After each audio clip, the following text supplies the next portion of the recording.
Breaking news చూస్తున్నాం. పంజాబ్ లో మరొక భారీ ఉగ్ర కుట్రని భగ్నం చేశారు పోలీసులు. ఐసిస్ గ్రెనేడ్ మాడ్యూల్ ని భగ్నం చేశారు పోలీసులు. ఒక 10 మంది అదుపులోకి తీసుకున్నారు. ప్రస్తుతానికి పోలీసులు అయితే లుధియానా పోలీసులు అదుపులోకి తీసుకున్నట్టు తెలుస్తుంది. గ్రెనేడ్ల దాడులతోని ఒక మారణ హోమానికి ఉగ్రవాదులు కుట్ర చేశారు. మలేషియాలో 3 ఆపరేటర్స్ తో ఆ గ్రెనేడ్స్ ని కూడా డెలివరీ చేసినట్టు తెలుస్తుంది.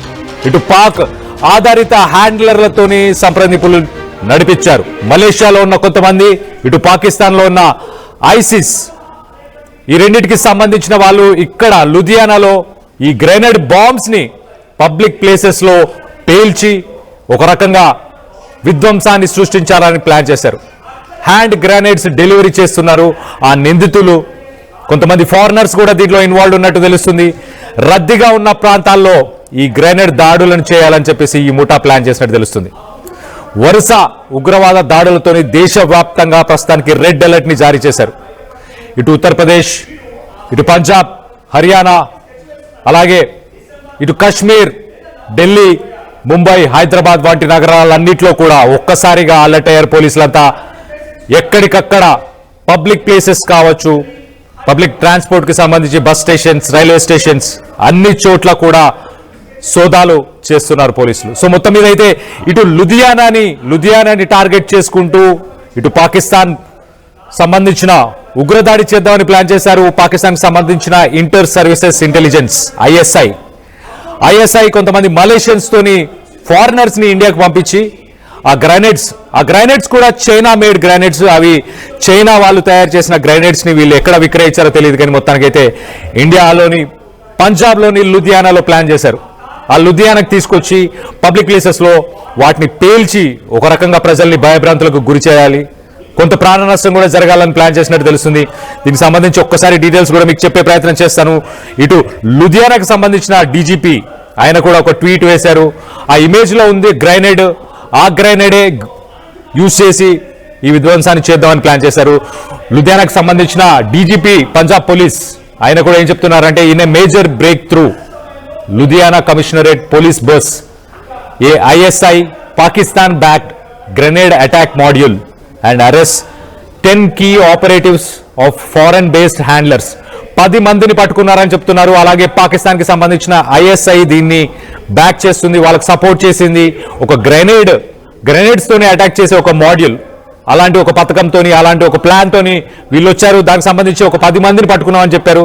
దాంతోపాటు preliminary investigation reveals that the accused were in contact with Pak based handlers through 3 operatives based in Malaysia to coordinate the pickup and delivery of the hand grenade.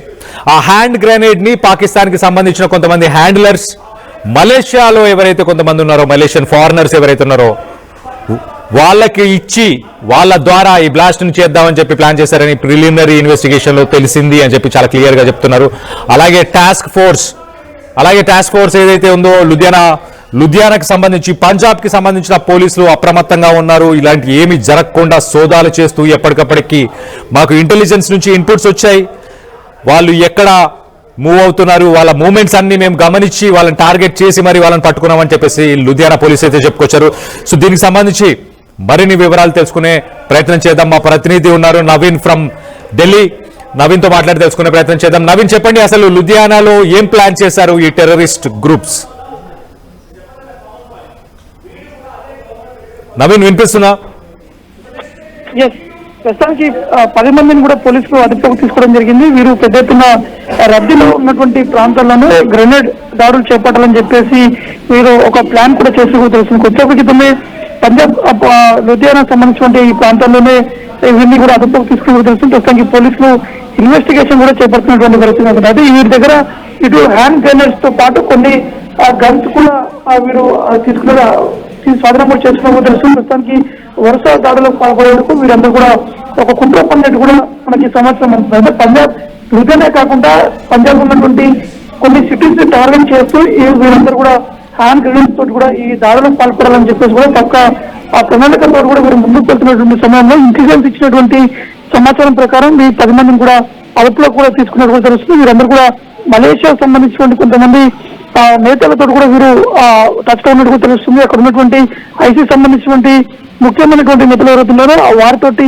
Approach కావడము, వారితోటి ఈ హ్యాండ్ గ్రెనేడ్స్ సంబంధించినటువంటి export import చేయడము, దాంతో పాటు ఈ blast సంబంధించినటువంటి అంశాలపైనే మీరందరూ ఎక్కడ నిర్వహించాలి, ఏ ప్రాంతాల్లో రద్దీగా ఉంటుంది, కేవలం పంజాబే కాకుండా అమృత్సర్తో పాటు లుధియానా, దాంతో పాటు ఢిల్లీలో ఉన్నటువంటి కొన్ని ముఖ్యమైనటువంటి ఈ ప్రాంతాల్లో ఈ బ్లాస్ట్ కూడా పాల్పడిన విధంగా కూడా వీరు ఒక ప్రణాళిక కూడా వేస్తూ కూడా తెలుసు. ప్రస్తుతానికి పంజాబ్ పోలీసులు ఇన్వెస్టిగేషన్ కొనసాగిస్తున్నారు. వీరికి ఎవరు అప్రోచ్ అయ్యారు, వీరు ఎక్కడి నుంచి వచ్చారు, వీరు హ్యాండ్ గ్రెనేడ్స్ ఏ విధంగా తయారు చేశారు, దీనికి కావాల్సినటువంటి కెమికల్ ఏ విధంగా వచ్చిందనే విధంగా కూడా పంజాబ్ పోలీసులు ఇంకా ఇన్వెస్టిగేషన్ కూడా కొనసాగుతున్నటువంటి పరిస్థితి ఉంటుంది. కాబట్టి వీరి టార్గెట్ అంతా కూడా రద్దీగా ఉన్నటువంటి ప్రాంతాల పైన టార్గెట్ చేశారు. ఎందుకంటే చాలా మంది రద్దీగా ఉన్నటువంటి విజిటర్స్ కావచ్చు, కొన్ని ఆలయాల దగ్గర ఎక్కువ మంది విజిటర్స్, అక్కడ ఉన్నటువంటి భక్తులు కూడా వస్తారు. దాంతోపాటు కొన్ని ప్రదేశాల్లో కూడా సిగ్నల్స్ పాయింట్ లోనే వీరు ఈ గ్రెనేడ్స్ తోటి ఈ బ్లాస్ట్ కూడా పాల్పడలేదని చెప్పేసి కూడా వీరు ప్లాన్ చేస్తున్నట్టు తెలిసింది. కాబట్టి ఇంకా ఇన్వెస్టిగేషన్ అనేది కొనసాగుతుంది. ఇంకా పూర్తి స్థాయిలో డీటెయిల్స్ కూడా రావాల్సింది. Kalyan, right Naveen, thanks for the latest update. మనం గతంలో కూడా చూస్తే ఇటు పంజాబ్ లోని గోల్డెన్ టెంపుల్ ని టార్గెట్ చేస్తూ 2023లో మే 8, మే 9 అలాగే మే 10 3 రోజులు కంటిన్యూస్ గా బాంబులను పేల్చారు, అటాక్ చేశారు. ఆ టెంపుల్ కి పరిసర ప్రాంతాల్లో ప్రజలు అలాగే భక్తులు ఎవరైతే గోల్డెన్ టెంపుల్ కి వచ్చే వాళ్ళు, టూరిస్టులు ఎవరైతే ఉన్నారో వాళ్ళందరినీ టార్గెట్ చేసుకుంటూ ఇదే విధంగా ఎక్స్ప్లోజివ్స్ ని వాడారు గతంలో కూడా. సో పంజాబ్ ని మనం చూస్తే కనుక ఇన్సర్జెన్సీ కావచ్చు, అలాగే బార్డర్ లో ఉంటది కాబట్టి ఇటు పాకిస్తాన్ కి సంబంధించి చాలా మట్టికి చాలా ఎక్స్ప్లోజివ్స్ అలాగే డ్రగ్స్ ఇవన్నీ కూడా సరఫరా అవుతూనే ఉన్నాయి. మన దేశానికి సంబంధించిన ప్రజలు, పంజాబ్ లో ఉన్న మన సోదరులు వాళ్ళే మనకు వెన్నుపోటు పొడుస్తున్నారు. ఎంతో మంది దీంట్లో ఇన్వాల్వ్ అయి మన సామాన్య ప్రజల ప్రాణాలు తీశారు. గతంలో కూడా మనం చూస్తే మే 7న ఫస్ట్ బ్లాస్ట్ చేశారు అక్కడ 2023లో హెరిటేజ్ స్ట్రీట్, గోల్డెన్ టెంపుల్ దగ్గర ఉన్న హెరిటేజ్ స్ట్రీట్ లో మే 7న ఫస్ట్ బ్లాస్ట్, దాని తర్వాత మే 8న సెకండ్ బ్లాస్ట్, అలాగే మే 10న గల్లియారా అని టెంపుల్ కి సంబంధించిన ఒక కాంప్లెక్స్ ఏరియాలోనే 3వ బ్లాస్ట్ చేశారు. సో గతంలో కూడా ఇలాంటి బ్లాస్ట్లే చేసే ప్లాన్ చేసి సక్సెస్ అయ్యారు. కానీ ఈసారి మాత్రం పంజాబ్ పోలీసులు వాళ్ళకి చుక్కలు చూపించినట్టు చాలా క్లియర్ గా తెలుస్తుంది. లుధియానా పోలీసులు మాత్రం చాలా క్లియర్ గా acting on credible intelligence inputs, police registered FIR on October 27. So October 27 రోజు ఒక ఎఫ్ఐఆర్ ని కూడా రిజిస్టర్ చేశారు under sections 3, 4, 5 of explosives act and section 113 of భారతీయ న్యాయ సంహిత ఎట్ పోలీస్ స్టేషన్ జోదేవాల్.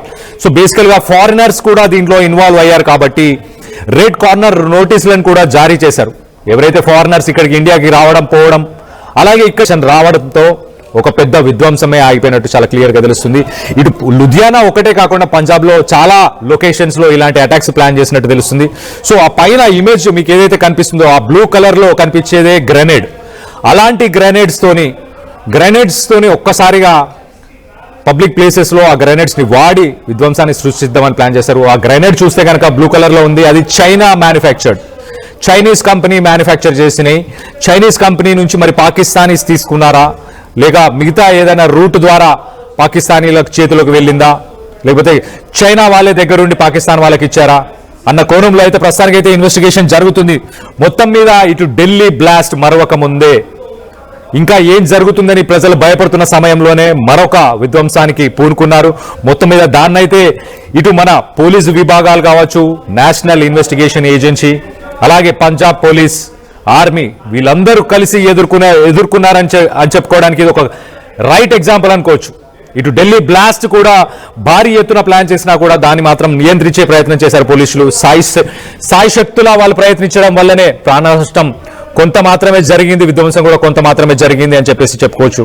సో మొత్తం మీద హైదరాబాద్ లో కూడా మరి మిగతా నగరాల్లో కూడా ఇలాంటి దాడులు ప్లాన్ చేస్తున్నారని చెప్పేసి ఇంటెలిజెన్స్ వర్గాలు అయితే చెప్పుకొస్తున్నాయి. దీనికి సంబంధించి అసలు ఇన్ఫర్మేషన్ మనం ఒక్కసారి చూస్తే కనుక లాస్ట్ 2-3 నెలల నుంచి మనం చూస్తే కనుక ఇటు యాంటీ టెర్రరిస్ట్ స్క్వాడ్ ATS, ఇటు ఆంధ్రాకు సంబంధించిన విజయనగరం, శ్రీకాకుళం, అలాగే కడప, అలాగే కర్నూలు, అలాగే గుంటూరు ఇలాంటి ప్లేసెస్ లో ఇలాంటి జిల్లాల్లో టెర్రరిస్ట్ గ్రూప్స్ తోని యాక్టివ్ గా ఉన్న మెంబర్స్, వాళ్ళ వాట్సాప్ గ్రూపుల్లో యాక్టివ్ గా ఉన్న వాళ్ళు కావచ్చు, వాళ్ళ ఫేస్బుక్ పేజెస్లో యాక్టివ్గా ఉన్న వాళ్ళు కావచ్చు, వీళ్ళందరినీ ఆల్రెడీ ఇప్పటికీ ఒక 10 నుంచి 20 మందిని ఆంధ్రాలో కానీ ఇటు తెలంగాణలో కానీ గత 2 నెలల్లోనే అరెస్ట్ చేశారు. ఈ సంవత్సరం మొత్తం మీద మనం చూస్తే గనక 82 మందిని అరెస్ట్ చేశారు ఆల్రెడీ. పోయిన సంవత్సరం ఇంకో 80 మందిని కూడా అరెస్ట్ చేశారు. సో మొత్తం మీద అరెస్టులు జరుగుతున్నాయి. కానీ వీళ్ళందరినీ ప్రేరేపించి వీళ్ళందరినీ మోటివేట్ చేసే వాళ్ళు ఎవరైతే గ్రాస్ రూట్ లెవెల్లో ఉన్నారో వాళ్ళందరినీ పట్టుకుంటేనే మనం టెర్రరిజంకి ఒక ఎండ్ కార్డ్ పెట్టే అవకాశం ఉంటుంది. సో ఎవరైతే సమాజం మీద ఎంతో కొంత ద్వేషాన్ని పెంచుకున్న వాళ్ళు, మతం మీద ఎంతో కొంత ద్వేషాన్ని పెంచుకున్న వాళ్ళని బేస్ చేసుకునే టార్గెట్ చేస్తున్నారు ఈ టెర్రరిస్టులు. వీళ్ళు సోషల్ మీడియా మాధ్యమంలో ఎవరైతే వ్యతిరేకంగా దేశానికి, ప్రభుత్వానికి కావచ్చు, ఇంకో మతానికి కావచ్చు వ్యతిరేకంగా ఎవరైతే కామెంట్స్ చేస్తున్నారో వాళ్ళని ఐడెంటిఫై చేసి వాళ్ళకి పర్సనల్గా మెసేజెస్ చేసి వాళ్ళ సోషల్ మీడియా ప్లాట్ఫామ్స్లో వాళ్ళకి మెసేజెస్ చేసి వాళ్ళకి అక్కడి నుంచి వాట్సాప్ గ్రూప్స్కి, కాంటాక్ట్స్కి తీసుకొని వాట్సాప్ ఛానల్స్లో వాళ్ళని ఇంక్లూడ్ చేసి దాని తర్వాత వాళ్ళని మోటివేట్ చేసి వాళ్ళకి దగ్గరుండి ట్రైనింగ్స్ ఇస్తున్నారు. వర్చువల్గానే బాంబులని ఎలా తయారు చేయాలని వర్చువల్గా ట్రైనింగ్స్ ఇచ్చి ఆ ట్రైనింగ్స్ ఇచ్చిన తర్వాత ఇక్కడ విధ్వంసాన్ని సృష్టించే ప్రయత్నం చేస్తున్నారు. ఇంతకుముందు మనం చూసాం ఇటు ఢిల్లీలో జరిగిన బ్లాస్ట్లో యూజ్ చేసింది అమోనియం నైట్రేట్. అమోనియం నైట్రేట్ చాలా సాధారణంగా దొరికే అవకాశం చాలా ఎక్కువ ఉంటుంది. అలాంటి అమోనియం నైట్రేట్తోనే ఢిల్లీలో బ్లాస్టులు చేశారు. కానీ ఇక్కడ పంజాబ్లో డిఫరెంట్ సినారియో. ఇక్కడ చైనాకు సంబంధించిన గ్రెనేడ్స్ని తీసుకొచ్చి పబ్లిక్ ప్లేసెస్లో గ్రెనేడ్స్ని పేల్చి ఒక గ్రెనేడ్ పబ్లిక్లో కొంతమంది జనాలు ఉన్న దగ్గర ఒక్కసారి కనుక పేలిస్తే అది విధ్వంసం చాలా ఎక్కువగా ఉంటుంది. ఒకేసారి ఒక 10 మంది నుంచి 20 మంది చనిపోయే అవకాశం కూడా ఉంటుంది. అలాంటి ఒక దారుణానికి పూనుకున్నారు ఈ టెర్రరిస్టులు. వీళ్ళకి సహకరించిన వాళ్ళు పంజాబ్కి సంబంధించిన కొంతమంది ఉన్నారు. వాళ్ళ పేర్లు కూడా మీకు మరొకసారి చదివి వినిపించే ప్రయత్నం చేస్తాను చూడండి. ఇటు కుల్దీప్ సింగ్, అలాగే శేఖర్ సింగ్, అలాగే అజయ్ సింగ్, ముక్తసార్ సాహిబ్ అనే ఒక పర్సన్ దగ్గర వీళ్ళందరూ పనిచేస్తున్నట్టు తెలుస్తుంది. ఈ గ్యాంగ్గా ఫామ్ అయి ఈ విధ్వంసానికి పాల్పడినట్టు తెలుస్తుంది. వీళ్ళంతా భారతీయులే, పంజాబ్కి సంబంధించిన సిక్కులే. కానీ వీళ్ళు దేశానికి వ్యతిరేకంగా సామాన్య ప్రజలను చంపడానికి ఇలాంటి ఒక దుశ్చర్యకు పాల్పడుతున్నారు అని చెప్పేసి ఎంత సిగ్గుచేటు అనిపిస్తుంది. దీనికి సంబంధించి మీరేమనుకుంటున్నారు? మీ అభిప్రాయాలను కింద కామెంట్ రూపంలో తెలియపరచండి. హైదరాబాద్లో మరో ఉగ్రదాడి జరగబోతుందా అన్న దానిపై మీ అభిప్రాయాలు ఏంటి అనేది కూడా కామెంట్ రూపంలో తెలియపరచండి.